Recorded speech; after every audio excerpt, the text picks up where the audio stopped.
Hi, and welcome to the Dr. Z and J.W podcast. I'm J.W. Stewart, a veteran broadcaster and journalist with nearly 30 years' experience. I've worked at ESPN and NBC, and now I teach at the University of New Haven. And I'm Sheahon Zenger. I started my career as a football coach at Drake, Kansas State, South Florida, and Wyoming before becoming the director of athletics at Illinois State University, the University of Kansas, and now the University of New Haven. And this is the Dr. Z and J.W podcast.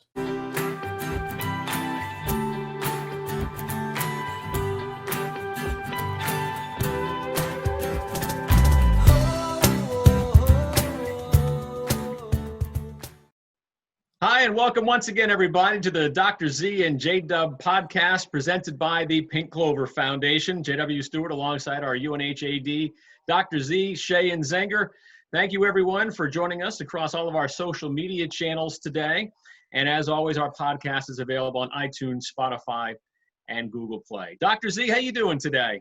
I'm doing well, J.W. I tell you what, it's a beautiful day here in West Haven, and I've already spent an hour and a half with my cup of coffee at 6 a.m. out by the beach, and I'm in the office here now, raring to go. Very good. Very good. Well, today's a different show for us. We've talked about doing one of these shows for a while, and today the opportunity presented itself. It's just you and me today. Our producer, Broccoli Rob Thompson, will drop in throughout the show. No guests today, so we have plenty to talk about and plenty to cover. There's a lot of things that we'll talk about sports-wise, and we'll get into our favorite movies. I know you have a lengthy list of movies for us to watch when we have some time, and we'll talk about life in general. You just brought it up. I've always been curious, and I think probably our listeners and viewers are as well. There's no such thing as a typical day in the life of an athletic director, but generally speaking, what is a typical day like for you, especially nowadays? What time does the alarm go off? When are you out the door? Tell us what it's like for you. I don't know that I can even remember what a typical day is like, because we live in this new world that we're in. So I'll kind of talk about the world today and what it used to be like. And for me, it starts with the dogs, who want to be outside and fed around 5:45. And, in the house we're in right now, I do that and immediately go outside and hand water some new grass I've planted, and some plants and bushes and whatnot. And about 6:05, 6:15, I'm pulling through the Dunkin' Donuts, which means I've fully acclimated to New England. Grab a coffee straight, no milk, no sugar, and head to a little parking spot down by Salmon Rock under a shade tree by the beach. Sometimes I get out of the car and sit on the bench. Sometimes I don't. Sometimes I go for a walk. Have a little quiet time, get my mind right. And then about 7 o'clock, start talking to friends. And about 7:30, 7:45, start talking to staff. I know they really appreciate that. I like to jump on the 8 o'clock hour. That's too late. Zoom calls usually start around 9. We try to give people a chance to kind of get going for the day. And some days those Zoom calls, a couple days ago, they lasted till 4, 9 to 4. That's not always the case. Back in March and April, they were back to back to back. Now there's actually a break in between. It's almost like a normal day. If you want to go grab a slice at Capetta's or Provenzano's, you do, and come back, or, the PB&J I have in my fridge over here, one or the other. I have, in the old life, I have a bad habit of staying at the office, grab a bite to eat for dinner, and can stay here till 10 at night. Now that my wife and some of my family is here, I try to get home between 6 and 7 in the summer. During the school year, if there's games, you just don't go. That's so. The typical day during the year is, whether it be football, volleyball, basketball, spring sports, you might run home for a bite, lunch, or dinner, but you're here till 10 or 11 with events. When you go home, are you able to go right to bed? I know when I worked at ESPN and NBC, you do a show and you're so jazzed up and the adrenaline's pumping, and it's hard to get to bed right when you get home. How about you? Are you able to go home and get to bed at a decent hour? Or are you up all night? These are bad habits that started when I was coaching. Anyone that's coached knows, during the season you get home at 1 a.m., midnight, 10 or 11. And you think you'd go right to bed, but you're wired from watching tape and so on and so forth, practice tape, game tape, whatever it is, what day of the week. So I get home, you turn on TV, and unfortunately you start eating. It's just human nature. And so I've carried over some of those bad habits. Usually my family doesn't really sit down and turn on the TV until after 9 o'clock. And when we do, the routine is Seinfeld, King of Queens, Everybody Loves Raymond. It's one of those three. And my wife loves Seinfeld, so we watch Seinfeld till your eyes bleed. And now that I live here, I text my friends back in the Midwest and go, I truly think I live somewhere between Everybody Loves Raymond, King of Queens, Seinfeld. Literally, the house across the street from me looks like Ray Barone's parents' house. My neighbors act like characters from all three shows, and I think we're starting to act like it. Which one would you be? You know what? I have a really bad feeling. I want to be, Seinfeld or Kevin James, but I'm probably Ray Barone. Okay. Well, you mentioned sports, and obviously that's your job as the athletic director. I know you get this question a lot, and see, we've talked about this quite a bit recently on the program. There's been a lot of changes with regard to the coronavirus and how a lot of other conferences are handling sports as we're going forward into the fall. For instance, the Ivy League, no fall sports. Patriot League, no fall sports. Division III NESCAC, which is the New England Small College Athletic Conference. That's Trinity up in Hartford. That's Wesleyan, Bill Belichick's alma mater. That's in Middletown. And Connecticut College over in New London, same thing, that no fall sports for them either. Big Ten and Pac-12, they're only playing conference games in the fall. So when you start seeing this stuff across the country and here locally and regionally, what's your reaction to all this, Dr. Z? It's really been a slow slide of acceptance of our current situations, whether it be week by week, day by day of the world we live in, this new world. And so it's not like it's sneaking up on us. Every conference is in these kind of conversations, whether you're going to play a limited schedule as the Big Ten or the Pac-12 is doing, or the Patriot was going to do, or you bump everything to the spring as the Ivy has done and now the Patriot has done. Either way, and maybe it's just that I live in this daily. If you're in this to be an educator versus an entertainer, you still have opportunities to educate. I believe that there'll be opportunities for practices, modified practices, physical training and conditioning, much like the Olympic model. Sometimes you prepare for the here and now, and sometimes you prepare for the future. Secondly, it's a chance to prepare your young people with leadership training, with career development, with diversity education. We can double down on all this stuff and ramp up our educational efforts, both physically and mentally, no matter what the season looks like. And so in my mind, maybe I'm the perennial cups half or glasses half full, but I see this as an opportunity to double down and get better and come out of this. That's who Chargers are. That's the history of our school. It's the history of our athletic department. We're kind of known as overcomers, gritty folks. And that's my message to our student athletes and to our coaches and to everyone, regardless of what the fall looks like. Right. Our education never ends. We've said that many times in this show. And that's the same whether we're on a football field or basketball court or volleyball court or in the classroom, or if it's, no competition or whatever. I mean, just, being in the community, that's an education in and of itself. Being on campus in that community itself, or the West Haven community, that's all part of the educational process. Dr. Z, when you see this stuff, again, happening across the country, how much does that influence either your decision-making or the decision-making of people above you? Because as you've said many times, even the best leaders have to be followers, and you're a great leader, but you have people you need to follow.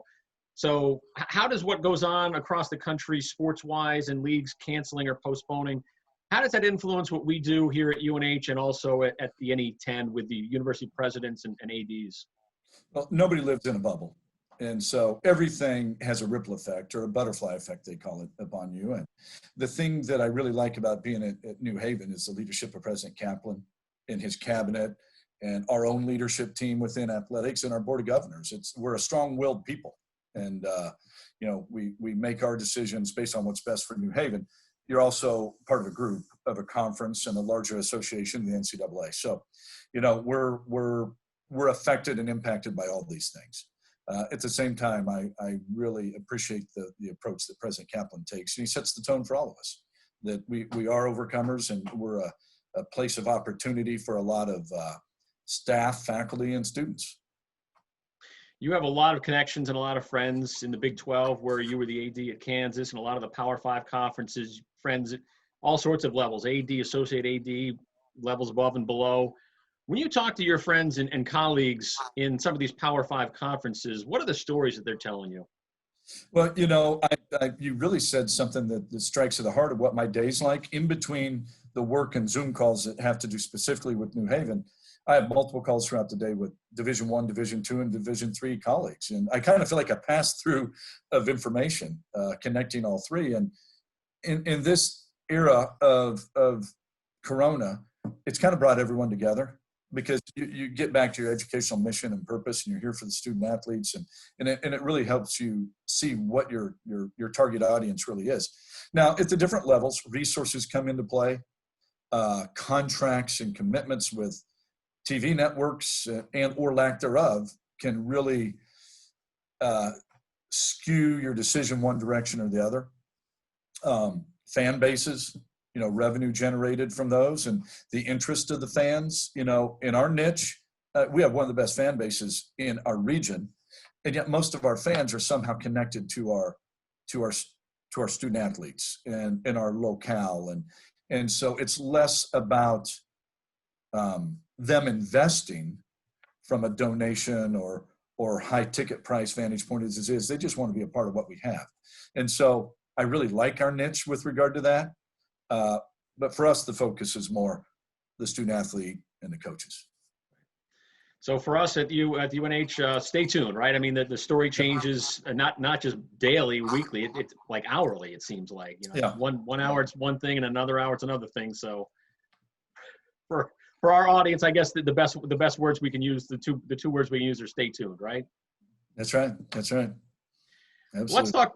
Yeah, well, with the NCAA and a lot of fall sports up in the air, Major League Baseball is getting ready to come back. We talked with Paul Severino on our last broadcast last week, the play-by-play voice of the Miami Marlins. Of course, you and I are both big baseball fans. I root for the Red Sox. You root for the Royals. Exhibition games get underway on Saturday. The regular season, coronavirus delayed regular season, 60-game schedule gets underway next Thursday and Friday, July 23rd and 24th. Dr. Z, what's it going to be like for you to finally watch baseball? Wow, it's kind of a layup for me. And I have to answer that in the longer view, in that, I think one of the things in my adult life that has drawn me to baseball is, of the three sports that I played growing up, football, basketball, and baseball, loved them all.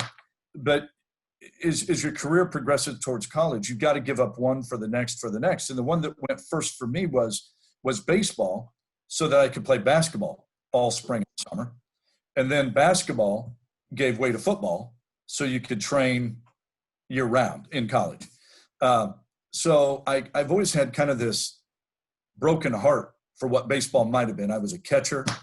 The smell of the glove, just what baseball feels like to be out in the field, the dust. When you're a catcher, eating the dust and just you're in out on every piece of the action. So through my sons, who became heavy baseball players. My youngest son, more so than my oldest, he was more the fast kid who was an outfielder and could run the bases like the wind and so on and so forth. He should have been running track. That was his best. But my youngest son became a submarine pitcher. We've talked about that. And I still catch for him. And he's still, when Corona's not here, playing in the summers and eventually in college probably. And through that, I've lived this life of baseball, helped coach his team, their teams, the guy who didn't know what he was doing, just in there with the kids in the dugout, keeping them motivated. But I think I shared on the last podcast, my daughter and wife and I went to the New Britain Bees. It's now been a week and a half ago. So I feel like I broke out into baseball season, and just sitting there in this spaced out, socially distanced, beautiful stadium, if you haven't been to New Britain,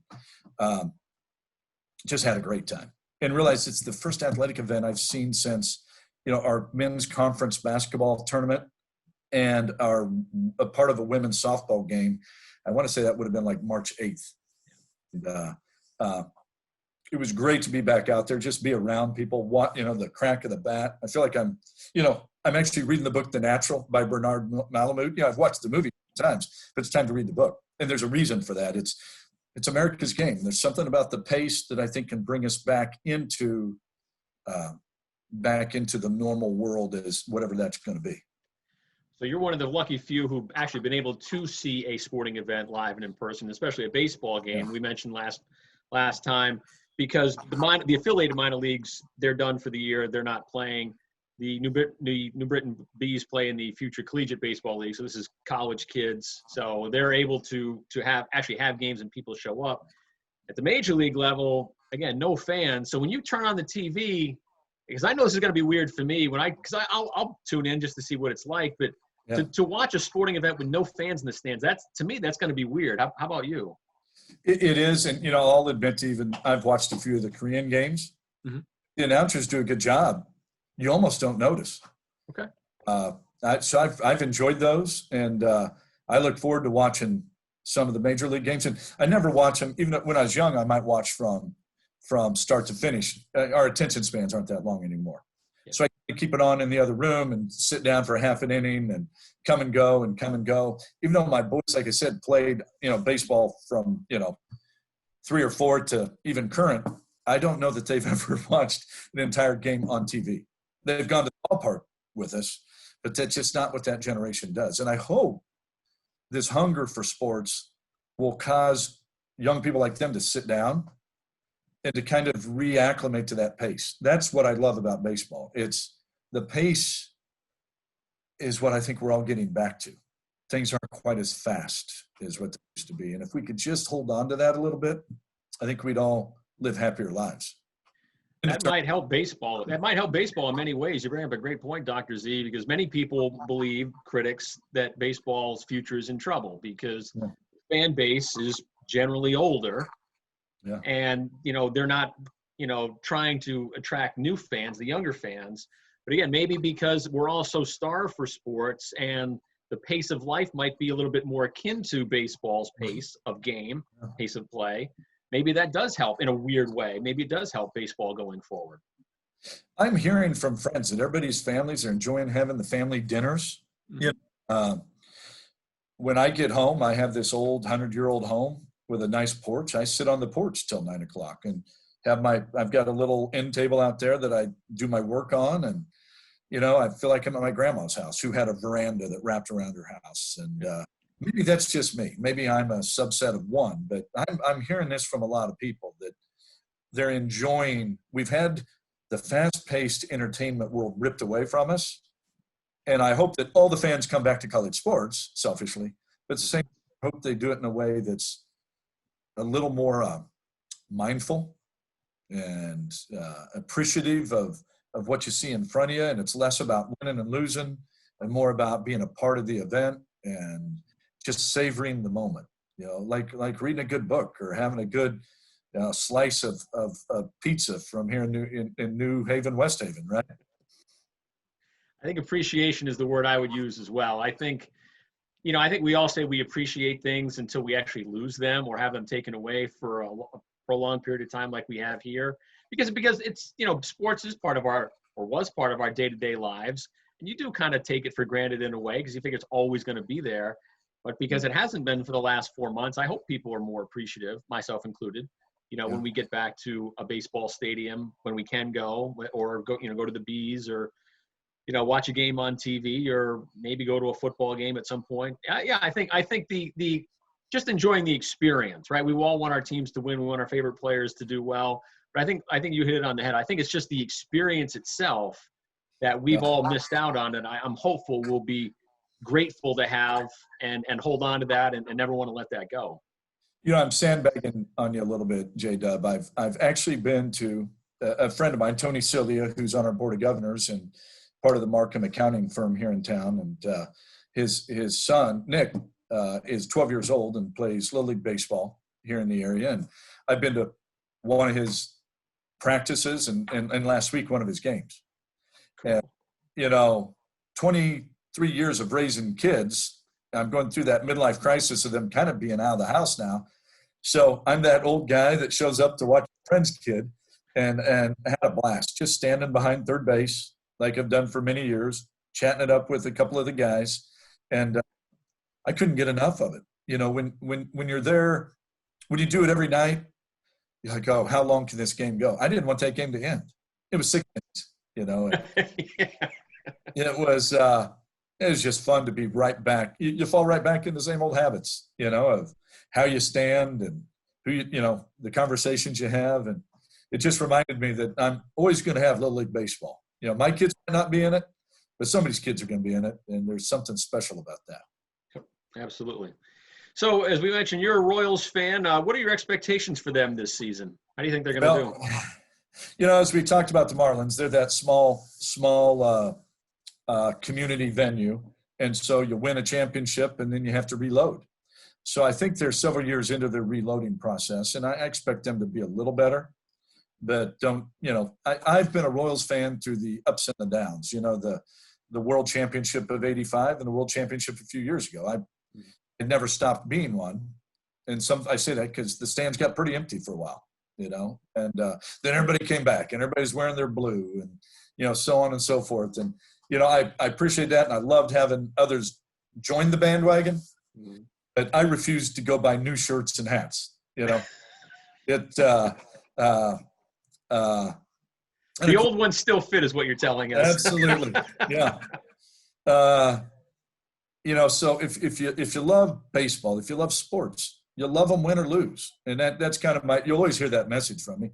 Hey, I'm a extremely competitive person. That's why I'm in this business, and I want to win, and it's more fun than when you win than when you lose, and that's what your job is. But at the same time, it's like reading a good book. It's like having a good meal. You know, there are very few bad books or bad meals, right? Yep. There's a few bad baseball games. Well said. We'll see how the Royals do. They got some talent. You know, Salvador Perez, their catcher, although he's out with the coronavirus right now, he'll be back. But he's an all-star, and you got a terrific outfield there with Alex Gordon and Whit Merrifield and Hunter Dozier, Jorge Soler, the DH. The new news for the Royals today is they named their opening day starter, Danny Duffy, their left-hander.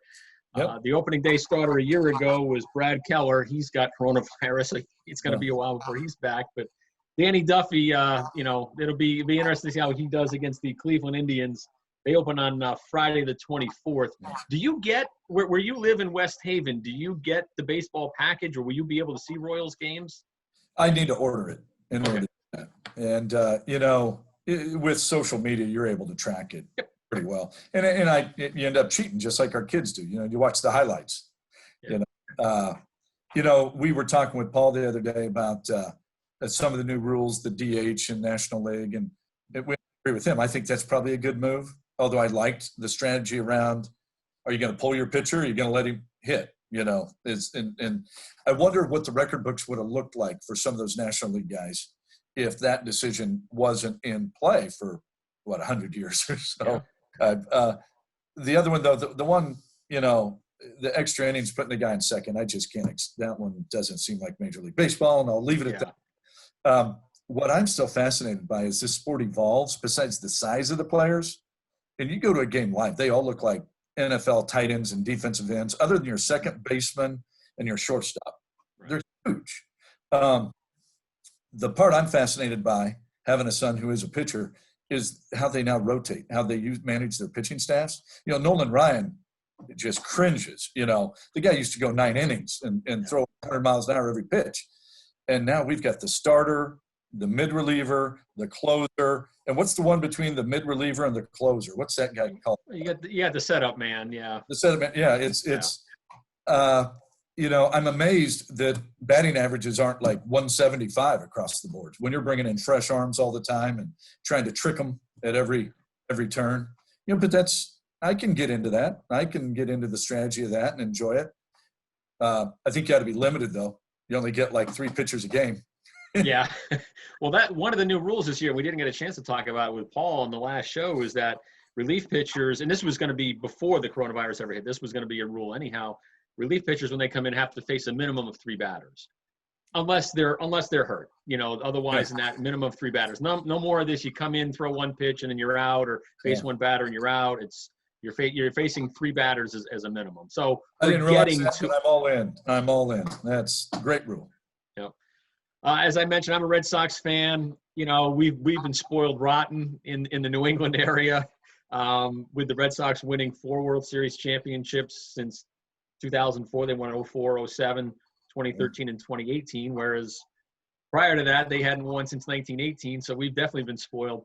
I'm not really, my expectations for this team isn't really that high this year. Our opening day starter, Eduardo Rodriguez, he has coronavirus, so he's not going to be opening day starter. It'll be Nathan Eovaldi. They have a lot of questions pitching-wise. Chris Sale's done for the year with Tommy John surgery, right? They traded David Price and Mookie Betts to the Dodgers. Price isn't even pitching this year because of the coronavirus. He opted out. So that I guess, in a way, ends up being a win for the Red Sox because he wouldn't have pitched for them anyhow. I think they'll score enough runs to be competitive, but that's a really tough division, especially with the Yankees and the Rays, who are, have been a thorn in the Red Sox side for a while. And I'm not so sure about the Blue Jays and, the Orioles, but I think, the Yankees will be a tough one for the Red Sox as always. And I think the Royals are in a tough division too, when you have to deal with the Twins and the Indians. I think the Tigers and the White Sox you guys could probably handle. But your team and my team this summer, this abbreviated summer, Dr. Z, I'm not expecting too much over the 60 games. Yeah, there's no bad baseball. There's no such thing. No bad fishing, and there's no bad baseball. That's true. Boston, by the way, will open its season against the Orioles on the same night as the Royals open the season. That's next Friday, the 24th. Yeah. So you mentioned not only in this show but in a previous show, you're a big basketball fan. In fact, basketball, you've told us, it was your first true love. Is that right? Yeah. My dad was a coach. That's how he started out. And I think had I not ended up playing quarterback, I'd have given up football for basketball and lived with a ball in my hand from the time I was, 4, 5, 6 until football took over. Wore out the single car driveway with the goal on the roof. And my mom let me dribble the arc, so there was grass, there was dirt in our yard where there would have been a 3-point arc. And I would dribble the ball all the way to my buddy's house about 10 blocks away. And, lived in a hometown of a Division II school called Fort Hays State. I was sharing a picture of the football stadium in the arena, Gross Memorial Coliseum, with Rob and John last night for other reasons. It's got a Division I basketball arena. It seats 6,500 people, 8,000 standing room only, and we won national championships as I was growing up. So basketball was a big thing in my town, even though it was really out in that part of the state, it's baseball. But basketball was huge in that community. And just, I grew up in the practice gyms of Fort Hays. That's where I went in my free time and played with the college guys. And still, my first Wilson Jet basketball I bought for $50 with my lawn mowing money. If someone said, what's your favorite possession or object that you've had in your life, it's probably that. How long did you have? You spent $50 on it. Did you have it forever? Still, I had it until just a few years ago. Okay. And my wife, I probably still got it tucked away somewhere, deflated. All my friends knew. In college, somebody found it in my closet and took it outside and was shooting baskets out in the back on concrete. And one of my other buddies who knew me growing up, shoot him out, grab the ball, ran and says, like, Zing, that's Zing's ball. Nobody messes with, everybody knew that, that thing like gold. Nobody had that back then. We all played with those outdoor Mikasa balls, and, they cost $8, $10. And so a $50 leather basketball was a prized possession. You only had those in school, but. I've never asked you, do you have an NBA team? Is there a team that you root for? This is crazy that I live here now. After the Kansas City Kings went away, because of JoJo White, I became a Celtics fan years ago. So very good. I am an acquaintance of the head coach a little bit, and I've been a fan of theirs for a long, long time. You know Brad Stevens? Just a little bit through clinics, and he came to visit where I was in the past, and what a neat man. Yeah, he's certainly a great guy. I mean, I think we all learned that when we saw Butler go to back-to-back national championship games several years ago. Our own modern-day Hoosiers, I guess, if you will, right? Hoosiers was filmed in Hinkle Fieldhouse. Is that correct? Yeah. Oh, yeah. Yeah. So, and what a neat place. That's one of my favorite movies. But that yes, that's what gymnasiums ought to look like. They ought to be called field houses and gymnasiums, not arenas and coliseums. Yeah. Yeah, well, here in Boston and New England, in the Boston area, we're very lucky to have Coach Stevens because, yeah, he's been terrific. I think the Celtics have a really good shot this year. I mean, they're in a tough conference as well as the NBA season gets underway. July 30th down at Disney World there in Orlando. All the teams left are playing for seeding, and the Celtics have to battle with Toronto and Milwaukee and for seeding. They've already locked up a playoff spot. They're the 3 seed right now. We'll see how they do. But people here in New England and Connecticut especially this year are really on board with the Celtics because Kemba Walker, the UConn star who led UConn to a national championship in 2011, is in his first year with Boston. So, a lot of rooting interest here in the New England area and Connecticut area specifically. Yeah. And poor Brett, Doc Rivers was just a classy guy that who couldn't cheer for Doc. And Right. I got to shake his hand once out in Maui when tournament out there. And, everyone in the coaching business loves Doc Rivers. So between the 2 coaches, the history of Red Auerbach and whatnot, I mean, they've just been loaded with class. Yep. Yeah, and Doc with the Clippers, they've got a great shot as well. I mean, they're a team that could beat LeBron James and the Lakers. I think it'll be a fun playoff to watch, or end of the regular season into the playoffs there. Again, different with no fans, but again, we're all hurting for live sports, and especially sports like baseball and basketball. So it'd be fun to see them. Hey, maybe at some point you can work your magic and reach out to Brad Stevens and have him join the show. Maybe once the Celtics raise banner 18, we can have him on. Remember I said acquaintance. Yeah, I know, but I'm giving you a lot of credit. Yeah. So let's talk a little bit about what we've been doing this summer. And you mentioned it. I didn't get a chance to ask you too much about it. You mentioned it in our last show that you actually had the opportunity to go to my hometown, Newport, Rhode Island. What was that experience like?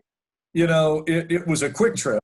And my oldest son, who's now back in Kansas City, getting ready to be an accountant, was here studying for the CPA. So he only had, that's a grind, by the way, but he was Saturday evening and all of Sunday off from his studying. So we would just cram in, a lot of Sundays were golf, beach, golf. And then one Sunday we said, the one place we got to go is Newport. Meanwhile, my youngest son had a friend from college out in Lawrence, Kansas, lives up in Essex, Vermont. So I dropped him off on a Friday. I don't mind driving. I think you know that. I make a lot of calls when I drive. I went back and got him and met the rest of the family in Newport for dinner that night. And I think we went to a place called the Black Pearl. Oh, that's my favorite. That's my favorite restaurant in Newport. You went to the best place, Dr. Z. How about that? Well, we've got people around here who coach us up a little bit. So the rock walk or whatever it's called around the mansions, Yeah, the cliff walk. Cliff walk, and my wife and daughter really thought that was cool, and my boys and I were hungry. So we end up, at the Black Pearl, and my arm's sticking out over a railing, and the water's right down there below. And I've said this to my family quite a bit in the last few months. I said, guys, we're here and we're not on vacation. I mean, that's to me is overwhelming. My memory, besides how cool that downtown area is and the whole place is, when you drive in over that bridge, that's awe-inspiring. I can't believe some people like you got to live there and grow up there. I mean, that's where I come from. Those things you only see in the movies, Yeah, it was great. Technically, I'm from Middletown, which is right next to Newport, but it's easier for me to say Newport because people know what it is, and there's a Middletown in every state. Yeah. But yes, it was great to grow up in Middletown / Newport. I don't think, we were talking about this on the phone yesterday, I don't think I realized, well, I know I didn't realize as a kid and as a teenager how lucky I was to grow up there because I didn't really have any perspective. I hadn't gone anywhere else. But as time goes on and you move away, like I went to school in New York, I haven't strayed too far from home, but having lived in New York and now in Connecticut for 20 years and being away from Newport for so long, I realized, this was a pretty cool place to grow up and not many people have that opportunity. Dr. Z, I've never, in my travels and talking to people, I've never once met anybody who had a bad time in Newport, ever. I think you'd have to work at it. Quite frankly, if you're going there, you better be going to have a good time. If you live there, it's kind of like a version of Disney, Can you be have a bad time in Newport or Disney, Yeah. right? If you have a bad time, it's your own fault. Exactly. Yeah. Yeah. I mean, there's so much to see and do. I mean, you were just there for dinner, you said, right? Yeah, yeah, and kind of the whole 4 hours or so. Just get a taste of it. So you got a chance to do. I mean, the cliff walk. That's a big deal for a lot of people. When I was growing up, that was actually in a state of total disrepair. That had really fallen on hard times, and it was very dangerous to be on the cliff walk. And because people didn't, there was no money that came in to help rebuild it. And now there is, because people realize how awesome that is. And cliff walk is literally, and you can tell our viewers this, I mean, you literally are on the side of a cliff, and the ocean, you look over the railing, and the ocean and the rocks are right there as you're walking underneath all these great big mansions above you. Yeah, yeah. I don't think we knew what we were doing. I think we were out on the rocks. We were rock That's okay. walking. The Black Pearl is a great restaurant. If you're a big fan of seafood, you can't go wrong anywhere in Newport. But the Black Pearl is terrific. When my wife and I go there and have gone there over the years, sometimes we'll sit inside, but if it's nice weather, we would prefer to sit outside like you with the arm over the railing of the water right there. I think they have the best clam chowder in town, or as we say in New England, chowder, right? Chowder, lobster. Yeah. So that's what I'll get. I'll get clam chowder and lobster. In addition, the next time you guys go back, I mean, there's so many things to see and do. The Tennis Hall of Fame is in Newport. Yeah. It's one of the best kept secrets is that you can actually play on those grass courts. Really? I don't think you can play on the grass courts at Wimbledon. I don't think the All-England Club lets you in. Yeah. But in Newport, they are open to the public. You need to call and you need to make a reservation. You have to pay some money, but you can actually play on the grass courts of Newport. When I was growing up in the 80s, my mom worked at a weekly newspaper, and she used to get us tickets to there used to be a stop on the women's tennis tour back when it was the Virginia Slims tour. Yep. But the WTA used to have a stop there, and they would play Wimbledon, and the next stop on the tour they would come across and they would play in Newport, and they would coincide with Hall of Fame weekend when all the great players would be inducted and so on. So in the 80s, I had a chance to see some of the great women's tennis players, not only of the 80s but of all time: Martina Navratilova, Chris Everett, Steffi Graf, Gabriella Sabatini, Zina Garrison, Conchita Martinez. The list goes on and on. It was phenomenal to be there and see these legends and soon-to-be Hall of Famers playing right in front of your very eyes. And that's again, one of the cool things about having grown up in Newport is the Tennis Hall of Fame. Certainly the beaches. There are a lot of beaches in the Newport Middletown area, the Cliff Walk, the mansions, right? Or as they were called summer cottages, the Breakers and the Marble House and the Elms and, all the famous ones there. It's cool. I mean, you could spend an entire weekend there. You'd never get everything done. And that's why I think so many people do enjoy coming back to Newport, because there is so much to do, one weekend after another. Do you guys plan on going back, I hope? Well, if you can't live in West Haven, Newport would come in second. But, yeah, I think so. But we have my wife talks about it, there's so many places to see. The family that met Jake and me there went through Mystic, grabbed a slice of pizza for lunch. It didn't compare to New Haven, West Haven pizza, but it would do. But they had the experience. And so Mystic, I want to go back there. There's all kinds of places around here. My daughter, I talked about my son having a friend from college up in Essex, I think I'm going to use the term again. My daughter has a friend from University of Arizona that lives in Essex, Connecticut, and has gone to see her a couple times. And this weekend actually met her and went to Watch Hill. Cool. Watch Hill's next on our list as a family, which I know you're getting close to Newport again.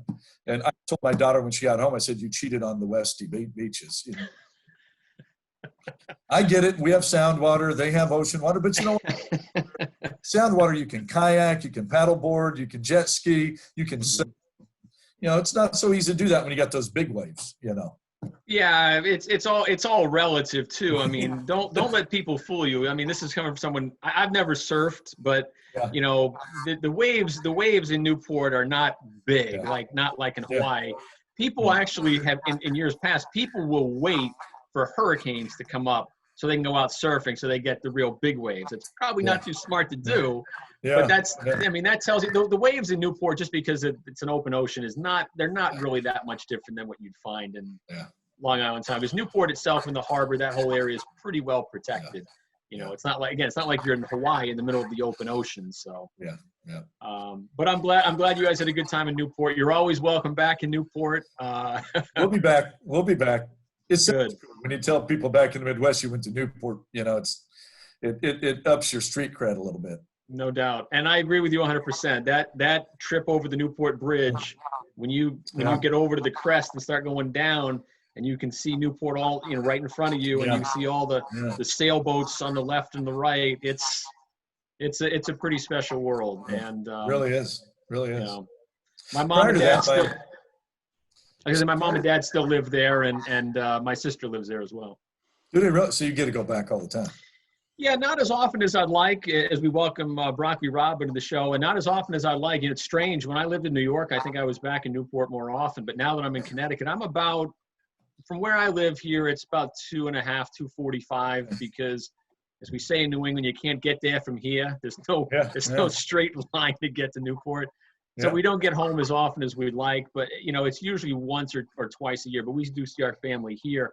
I'm glad Rob popped in, because where Rob lives right now in Saratoga is very similar to Newport, because the people with the money in New York City in the Gilded Age back in the 1920s, if they didn't go to Newport and spend the summers at their summer cottages, mansions, they went up to Saratoga to spend their money, Rob. Yeah, there's a lot of old school. I mean, a lot of old money. I don't want to say old school money. There's a lot of old money up here. Yeah. And we have a section in town called Broadway that the houses are 30,000 square foot mansions. And, this is Bill Parcells lives in town here. So, there's a big connection to Manhattan and kind of that summer circuit that a lot of the Rockefellers and the Gettys, and they would kind of rotate through Newport, out in the Hamptons, and then Saratoga Springs. Yeah. Yep. Pretty cool place. Anyways, that wasn't why I jumped in. We're glad you did. Well, I just had to say this. That when you're really desperate for sports and you're showing up at your friends' kids' Little League games, it's just a whole different level. But one thing I want to mention, I don't know if this is your last question or it's going to lead to it, but it's interesting to see, and a lot of things you guys touched on about was, one thing was changing your habits of, and then are those habits that you're changing, whether they're family time or maybe I'm not watching the same things on TV anymore, you're starting to replace them with some other things, right? We're starting to find other things to do as a family, and that's going to be interesting to see. Well, maybe I just don't want to spend my summers watching golf and watching baseball. Maybe we need to go out and do something together. Maybe we picked up kayaking, or maybe we're big fans now of Newport. I don't know, but I just think that's shifting. And also, how is technology going to play a role in all of this? How are we going to watch, engage, and consume sports? How is this going to play a role in that? And it's good, and globally, how is it going to affect everything? And I'll tee this up for you, J.W, because I think your last question affects this. But how is it going to affect betting and fantasy and merchandise and e-commerce? And then what role did esports, talking about shift in attention, what role did esports then play in this whole thing? How's that for coming full circle? That's pretty good. I mean, we will have our esports guys on in a future show. We've talked about it for a while, and at some point we'll get those. I know those guys are very busy, but I think Rob hits it right on the head, and that's everything's going to be changed, right? This changes everything, and how sports are consumed, and what's defined as a sport now. I think esports, if there was any question of whether it's a sport or not, I don't think there's an argument. I think Dr. Z can speak to this. I mean, I love the story you've told us this before, but I love the story for those who've not heard it, how you've come full circle. Tell us the story, and then we'll probably have to tell this again when we have Jason and those guys on. You spoke in a class. I'll set you up and you take the story from there. You spoke in a class many years ago about esports. You got a question about it. Tell us that story.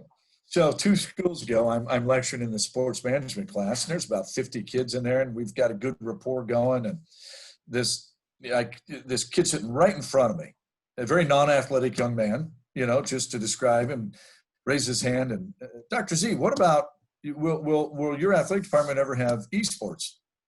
I truly didn't have a clue what he was talking about. And I'm looking around, kind of dumbfounded. And there's a football player sitting over on the side. He goes, hey, he means video gaming. I go, oh. And off the cuff, I go, the day that's in my athletic department is the day I retire. That's not a sport.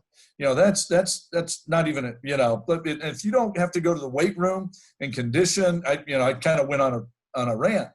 Well, I've been here a few months. I think it was January when I hired the first esport coach at the University of New Haven. A great guy and is doing a great job. And yesterday was my bi-monthly meeting with him and his supervisor who runs our rec center. And I sit there and let them talk at me, and I learn from them, and I'm adapting to this. At the same time, I think you know me well enough. I still identify with the John Woodens and the JoJo Whites and the Joe DiMaggios of the world. I want to go sit in the stands and not say a word and just watch young guys play and excel. But hey, you better keep up with the times. And we're doing a podcast. So I've got a microphone here. I've got all kinds of gear around here, and John's in the other room laughing at me because you guys have helped bring me into this new age. From the Gilded Age, as you said, to this new age, and it's kind of fun. I think and Rob's seen this quite a bit too. We can't do it now because of the physical distancing. But you mentioned crowds. I've seen some of these esports competitions on TV and some stories, and there are huge. I mean, they sell out the Staples Center in Los Angeles. I mean, this is a big deal, and you get 20,000 people or whatever the crowd is, and they're just as jacked and cheering as they would be as if they were at a football game in a 60,000 seat stadium. I would like to see it, Rob. You know about more of this than I do. We need a video board for our gym. I'm pointing to it over here, and when we get that. In part, it's for the esport competition as much as it is for basketball and volleyball. And I'd like to see that gym full once we can sit close to one another again, full with chairs on the floor with tarp down. And, we could have several thousand people in there watching an esport competition. And the type of young people that our coach Corey Parks is bringing in, there's no NCAA rules around this. It's an entity unto itself. He can bring in, it's like the days of Jim Thorpe. He's bringing in students here who have been on the pro circuit. That's legal. So we may have a pretty darn good esport team right out the gate. When you talk about that, and we're talking about what's going to happen in name, image, and likeness, the NIL, these kids are coming out, and they're already entrepreneurs. They're already able to monetize what they're doing through streaming. So not only are these professional esport gamers making money off of prize money and sponsorship, but their biggest revenue stream is coming off of streaming live, right? And streaming is where it's an area that I think when you look at our esports students that are coming in, that's a big part of their educational process is learning how to monetize their own name, image, and likeness. And streaming is a way to do that. Yeah. Here's an editorial comment. We probably ought to keep it as an affiliated activity and not let us athletics take it over too much, because we'll lay our rules over the top of it and we could probably ruin something that's pretty creative and entrepreneurial by its very nature. It doesn't need to come under our umbrella fully, because it needs to continue to grow in whatever way it's going to grow as a business and as a small industry component of our university. Well said. And Rob, I'm glad you're here. This is the last topic of the show, and I wanted to get your opinion on this. This is something that Dr. Z's talked about briefly on camera. We've done a lot more off camera with it, but I think it's time. You mentioned streaming, and nowadays we're all streaming movies because you can't go to the movie theaters, at least not here in Connecticut. So we're watching movies via streaming, or you're watching it on maybe your television if you're not watching on the device. So it's time now for Dr. Z's favorite movies. Now, I don't know how many do you have? You have 10 or 20 for us, Dr. Z? What do you got for us? So a little backstory to this, and J.W. knows it because we were talking about it several days ago. You can't see the backside of my office where there's maybe 10 empty banker's boxes. You probably noticed the books are growing behind me because when, as I'm moving into our location over in Westyville, I'm bringing the stuff my wife is saying, get this out of here to the office. And there's more books to come. With it came files that I normally keep at home. And one of them is a file of favorite movies and favorite books from book lists. I keep them all in the same place. And this favorite movie list came out of a dinner of the Missouri Valley Schools when I was at Illinois State. I was sitting with a good friend who was the AD at Southern Illinois and his top assistant who used to work with me at Kansas State. I mean, small world. And another guy. And we started naming off favorite movies. And I took out a napkin and we came up with like 50. And I then typed that up on my computer and printed it out. I didn't want to lose it. Well, I unpacked that the other day and I actually had this, it's been sitting here. This wasn't on cue, it's just here. I wrote down of those 50, what are my, gut check just favorites? And I think there's like 25. And I took a line and said, what are your real favorites? And I said, okay. Then I subdivided into two categories. I'll go fast here. So there's the sports movies, and we've talked about those. And my favorite sports movie of all time was Hoosiers until Rudy came out. And I kind of lived a Rudy experience at one point in my life as an option quarterback at a throwing school, right? And so I transferred to a throwing school or an option school and moved on from there.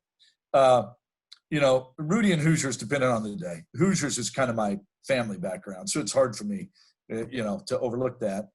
And the third one in there, which is my first favorite movie ever, I've talked about this, was Rocky. I went to a drive-in theater when I was 9 with my parents, and just the whole experience of being with mom and dad and a drive-in theater, and I just couldn't believe that movie. So there's those, but I subdivide those from the other list, and it has to do with where I grew up and my background and my reading interests. I absolutely love Dances with Wolves. I love Braveheart. I mean, those are both, they just hit me where I live. Two that you wouldn't suspect are my oldest son's favorite movies become one of mine. I love stories. Big Fish. Alongside that, my wife can't stand this movie, but my boys and I love it.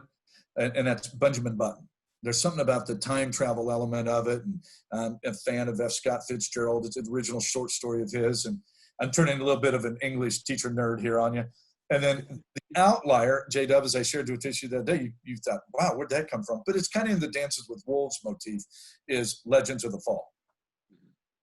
Those are my go-tos. And every once in a while I throw in A River Runs Through It. That kind of has a literary piece to it. And you know what? Miracle can slide in there. It's not quite as good as the other sports ones. And I'm a huge Civil War buff. And so the movie Glory, really, I love watching that.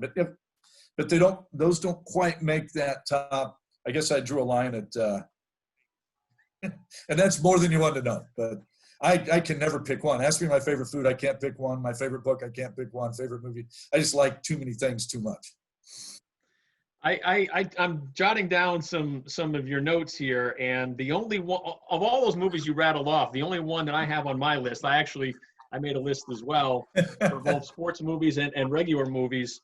Well, I had Rocky 3 on there. I mean, the original Rocky is great as well. My favorite of all the Rocky movies is Rocky 3, but the other ones I don't have those on my list, which is, I don't know what that says about us. I like some of those movies. There's some I haven't seen. I've not seen Benjamin Button. The River Runs Through It. I've not seen that one either. So there's some there's some movies I need to, based on your recommendations, I'll have to watch. Rob, what did you think of Dr. Z's list there? It's typical for a guy from Kansas, for crying out loud. I have one and one only, and that's Forrest Gump. To me, there's 5 different movies in Forrest Gump. There's so many wonderful life lessons in there, just about being a stand-up person, an honest person, and I love Forrest Gump. I love the soundtrack to it. Everything about it is an incredible movie. And you think about that guy was, probably would have been considered autistic back then and what he was able to accomplish. I know it's not a true movie, but to me, it's true. I was going to throw that in there, Rob. You know, Forrest really ran back touchdowns for Bear Bryant, right? He carried guys out of the jungle in Vietnam. It happened. I know it happened. And bubblegum shrimp. Have you not eaten a bubblegum shrimp? Right?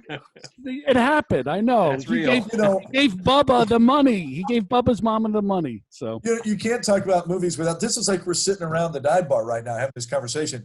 You know, about Forrest Gump, it makes me think of Everybody's All American, which isn't on. But I've watched that one a dozen times. Which, you know, a fictitious Heisman Trophy winner like Forrest Gump, you know, at LSU.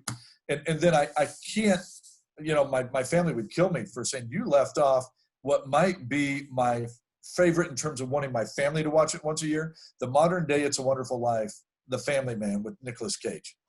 And it's right here, you know, Manhattan, you know, Queens, New York, Jersey, you know, you got to watch that one several times a year just to get grounded, you know. I'm a big fan of It's a Wonderful Life. I've not seen the one with Nicolas Cage that you're mentioning, but that's your assignment, J.W. You got to watch. I'm writing down everything I can watch here.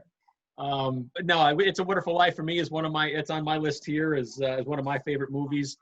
Again, I think at Christmas time or any time, but especially Christmas time when it's on, you know, I don't think that there's a better movie that sends a stronger message, more powerful message. And certainly that's what's at the end of the movie when Jimmy Stewart opens up the book that Clarence has given him, and it says in the back, remember George, I'm paraphrasing here, but remember George, no man is a failure if he has friends.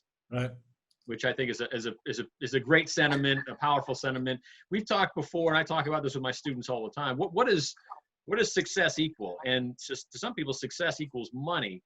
And to me, it doesn't. To me, success equals happiness. So if you're happy, to me, you're successful. And usually that means if you're happy, that means you have a life, you're surrounded by wonderful family and friends. That's really what it boils down to. And so that message at the end of It's a Wonderful Life speaks volumes to me. And part of it's that. The other part of it is that, you know, everyone calls me J.W., but my first name and last name is James Stewart, just like the So I was named after both my grandfathers. And so my grandfather, my dad's father, name was Jimmy Stewart, was about the actor's age. And actually it helped him, I think, quite a bit when he went into business when I told you my dad was a milkman. So my dad's father, my grandfather, owned a dairy. And I think that was a big recognition for him. I think it helped when he was first starting out that there was this actor in the 30s and 40s and 50s who had become very famous. So today I still get it, not very much, because there is a certain segment of the population that's too young to know who Jimmy Stewart is or was. But there are times where I'll be on the phone with somebody and I'll give them my name. It's James Stewart. And like, oh, like the actor. I'm like, yep, exactly. It's a Wonderful Life. I'm a big fan of that movie. Well, gentlemen, this has been fun. I've enjoyed it. You know, we've talked about doing one with just us without a guest. I think things went pretty well today. Rob, final thoughts, and then Dr. Z, final thoughts before we sign off. But Rob, let's start with you. I think regardless of what's happening right now in the world, I think everybody, if you stay positive, you go on offense, you don't stop trying, and you don't give up hope on the world, that we all want the same thing together. We all just want to be happy in life and be successful. I know that sounds cliche, but don't give up faith, because the world will recalibrate, and it's going to recalibrate for the best. But sometimes you got to go through these dark times, which we're going through, and just keep on swinging. That was heavy there, Rob. You put my brain in a different vein here. And, you know, I was thinking of movies and this and that, but we got a little heavy with our movies at the end. So I want to dovetail on what you've said. And on the one hand, if people stuck with us to the end of this, I don't know what that's saying about our viewers or listeners. We're willing to listen to us just chew the fat, which I've been wanting to do from the beginning. It's part of the goal of this podcast when Rob, of all people, kind of talked me into this months ago. I mean, he kind of kept putting bait on the hook until finally said, maybe that'd be a good idea. I know this guy, J.W. Let's go talk to him. And, you know, let's put John to work. And it's this podcast alone has been what Rob just described for me. You know, we haven't had any games since March 8th, this has been my version of game day. And it's really given me hope and something to look forward to each week. And even just the pure fun of this one, talking just, a couple of guys sitting around chewing the fat, that's been a lot of fun. But to finally summarize what Rob just said and J.W, what we've been talking about, and we've talked about on this show a lot in the beginning, not so much lately, is the whole concept that was given to us by Philip Rivers, Miles McPherson, and Dave Peterson collectively of Nunc Chepi, and now I begin. And if I've learned anything in this last few months, it's how to enjoy each day, even when there's tough moments. That starting the day out on the beach with a cup of coffee, ending the day on my 1918 Cape Cod house's porch, enjoying the family at dinner. It just, everything's slowing down. I'll finish with Nunc Chepi, and there's no such thing as bad baseball.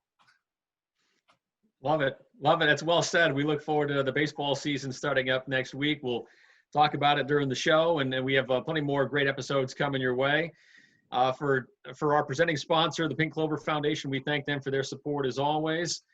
For Broccoli Rob Thompson, our producer, for our executive producer, John Mays, for Dr. Z, I'm J.W. Thanks very much for tuning into the Dr. Z and J.W podcast.